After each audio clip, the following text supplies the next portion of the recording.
Laurent Schwartz, was in high school, he started to worry that he wasn't smart enough to solve math problems. Maybe you know a similar feeling. You sit down to take a math test, and you feel your heart beat faster, and your palms start to sweat. You get butterflies in your stomach, and you can't concentrate. This phenomenon is called math anxiety, and if it happens to you, you're not alone.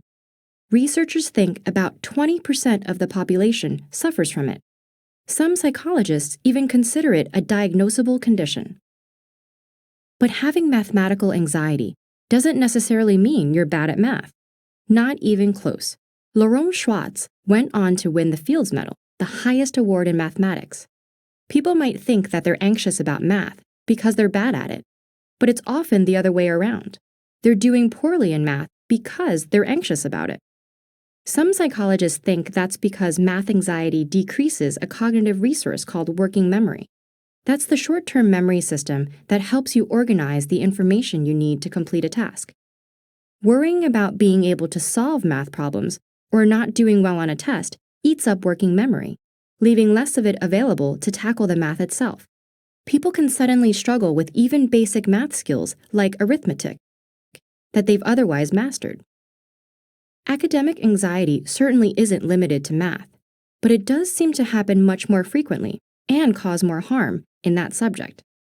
So why would that be? Researchers aren't yet sure, but some studies suggest that the way children are exposed to math by their parents and teachers play a large part. If parents talk about math like something challenging and unfamiliar, children can internalize that. Teachers with math anxiety are also likely to spread it to their students. Pressure to solve problems quickly dials up stress even more. And in some cultures, being good at math is a sign of being smart in general. When the stakes are that high, it's not surprising that students are anxious. Even Miriam Mizrakhani, an influential mathematician who was the first woman to win the Fields Medal, felt unconfident and lost interest in mathematics because her math teacher in middle school didn't think she was talented. So if you experience mathematical anxiety, what can you do? Relaxation techniques like short breathing exercises have improved test performance in students with math anxiety. Writing down your worries can also help. This strategy may give you a chance to re-evaluate a stressful experience, freeing up working memory.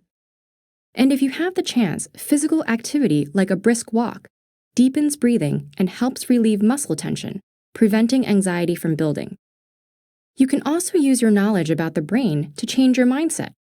The brain is flexible, and the areas involved in math skills can always grow and develop. This is a psychological principle called the growth mindset. Thinking of yourself as someone who can grow and improve can actually help you grow and improve. If you're a teacher or parent of young children, try being playful with math and focusing on the creative aspects.